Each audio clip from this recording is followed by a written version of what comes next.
विश्वासरावांचा जय जो, विश्वासरावांचा जय जो, भैयासाहेब जिंदाबाद, भैयासाहेब जिंदाबाद, भैयासाहेब जिंदाबाद, विश्वासरावांचा जय जो, विश्वासरावांचा जय जो, भैयासाहेब जिंदाबाद. नेहा, आज वाड्यात एवढी गर्दी का जमली आहे? तुझ्या स्वागतासाठी बाबांनी आज सगळ्यांना बोलवलंय. वाड्याच्या बाहेर सुद्धा अख्खं गाव गोळा झालंय. हो, बाबा खूप प्रेम करतात ना माझ्यावर. नेहा, भैरवी कुठे दिसत नाहीये. मला हॉस्पिटलमध्ये सुद्धा घ्यायला नाही आली. अरे तू आज बरा होऊन परत येतोयस ना, म्हणून देवळात गेलीये ती येईल इतक्यात. तू आत ये ना, बाबा वाट बघतायत तुझी. चल. जय जो, भैयासाहेब जिंदाबाद, भैयासाहेब जिंदाबाद.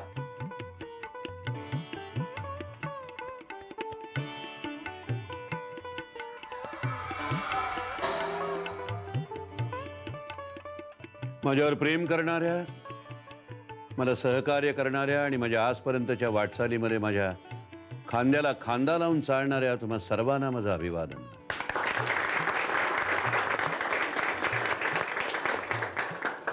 तुम्हा सगळ्यांच्या प्रेमामुळे आणि आशीर्वादांमुळे आज माझा विश्वास बरा होऊन घरी परत आलाय. याच प्रसंगाचं औचित्य साधून मी आज आपल्याला काही सांगणार आहे आणि त्यासाठीच मी तुम्हाला सगळ्यांना इथे बोलवलंय. आत्मस्तुतीचा धोका पत्करूनही मी तुम्हाला काही गोष्टी आज सांगतो. आजच्या घडीला या पंचक्रोशीमध्ये किर्लोस्करांचं घराणं, किर्लोस्करांचा वाडा हे गावातल्या नैतिकतेचा मापदंड समजला जातो. या गावामध्ये जेव्हा जेव्हा अयोग्य गोष्ट झाली तेव्हा त्याचा न्याय निवाडा न्यायालयामध्ये होण्याआधी या वाड्याच्या अंगणामध्ये त्याचा न्याय झाला. या वाड्याची तुम्ही मंदिरासारखी पूजा केलेली आहे. साऱ्या गावाला मर्यादेचे धडे देणाऱ्या किर्लोस्कर कुटुंबाने स्वतः मर्यादेचं पालन हे वेळोवेळी केलेलं आहे, काटेकोरपणे. पण काही दिवसापूर्वी या कुटुंबातल्या एका ज्येष्ठ व्यक्तीनं मर्यादांचं उल्लंघन केलंय.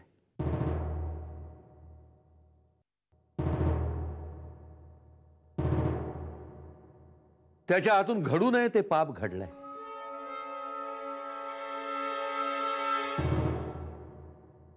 आणि आज त्या व्यक्तीनं त्याचं प्रायश्चित्त घ्यायचं ठरवलंय तुमच्या साक्षीनं.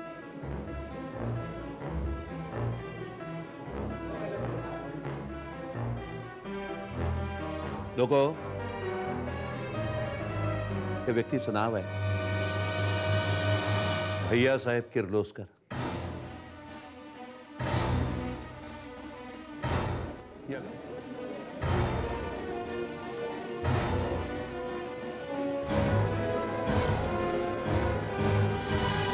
भावनेच्या भरामध्ये मी माझ्या मुलावर गोळीबार केला. ही माझ्या अहंकाराची परिसीमा होती. जेव्हा स्वतःचा अहंकार दुसऱ्याच्या विनाशाला कारणीभूत होतो त्यावेळेला आत्मपरीक्षणाची गरज असते. मीही आत्मपरीक्षण करणार आहे आणि म्हणून आजच आत्ता तुम्हा सर्वांच्या साक्षीनं हा वाडा सोडून मी निघून जाणार आहे.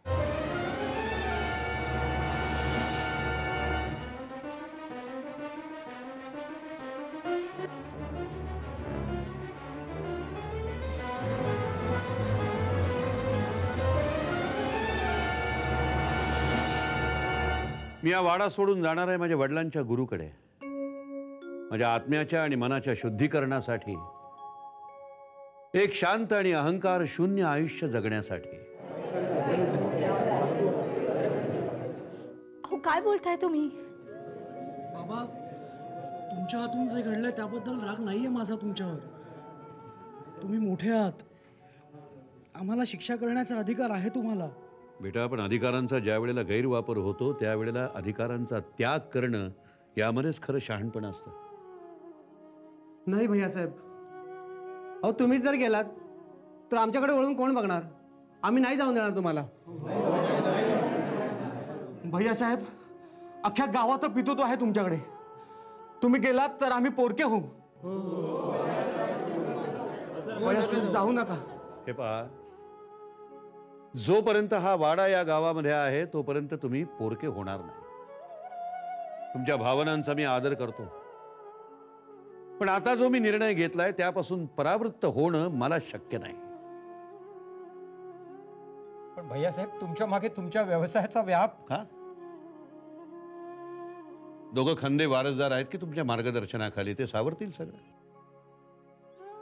जाण्याआधी अजून एक गोष्ट सांगायची आहे मला, सगळ्यांना सांगायची आहे.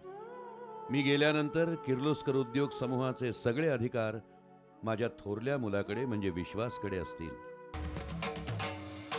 त्याच्याकडे सायनिंग अथॉरिटी असेल आणि सगळे निर्णय एक हाती घेण्याचे अधिकारही असतील. अर्थात नानांच्या मार्गदर्शनाखाली. माझा धाकटा मुलगा जयसिंग हा त्याचा मॅनेजर म्हणून काम पाहिल.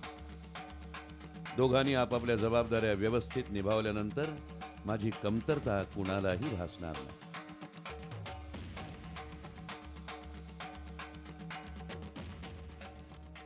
पुन्हा एकदा मला एकटीला टाकून माझ्यावरती अन्याय करताय तुम्ही.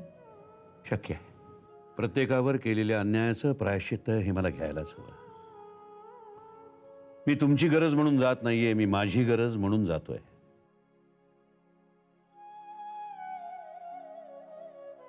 बाबा परत कधी येणार तुम्ही? माहित नाही. कदाचित येईन, कदाचित नाही. आणखीन एक, या गावातलं मानाचं पान, किर्लोस्करांच्या सुनेला मिळणारा वहिनी साहेब हा किताब, त्याही बद्दल मला काही बोलायचं आहे. खरं तर हा किताब मी कोणाच्याही नावानं जाहीर करू शकतो, पण मी तसं करणार नाही. कारण मला कुणालाही तुमच्यावर लादायचं नाही, पहिली गोष्ट. आणि दुसरी गोष्ट, हा किताब दानात नाही मानात मिळवावा असं माझं मत आहे. लोक किर्लोस्करांच्या 2 सुना, एक माझी पत्नी यामिनी आणि दुसरी माझी सून भैरवी. भैरवी माझी सून आता सध्या इथे नाही, कुठेतरी देवळात गेली आहे. माझ्या शुभेच्छा तिच्या सोबत आहेत. या दोघींपैकी कुणीही एकीनं स्वकर्तृत्वानं हा किताब मिळवायचा आहे. त्याच्या पुढच्या काळामध्ये त्यांनी गावकऱ्यांची श्रद्धा आणि विश्वास संपादन करायचा आहे आणि या मानाच्या पानावर स्वतःचं नाव कोरायचं आहे. या दोघींव्यतिरिक्त भविष्यात येणारी माझी दुसरी सून म्हणजे जयसिंगची बायको, ही सुद्धा स्वतःच्या कर्तृत्वावर हा किताब मिळवू शकते. तो अधिकार तिलाही असणार.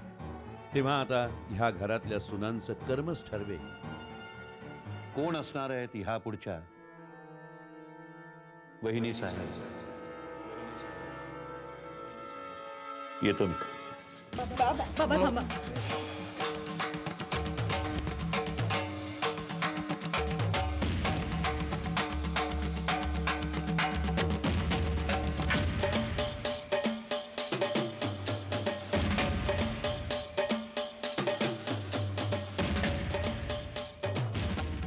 कोण असणार आहे ती ह्या पुढच्या वहिनी साहेब. वहिनी साहेब.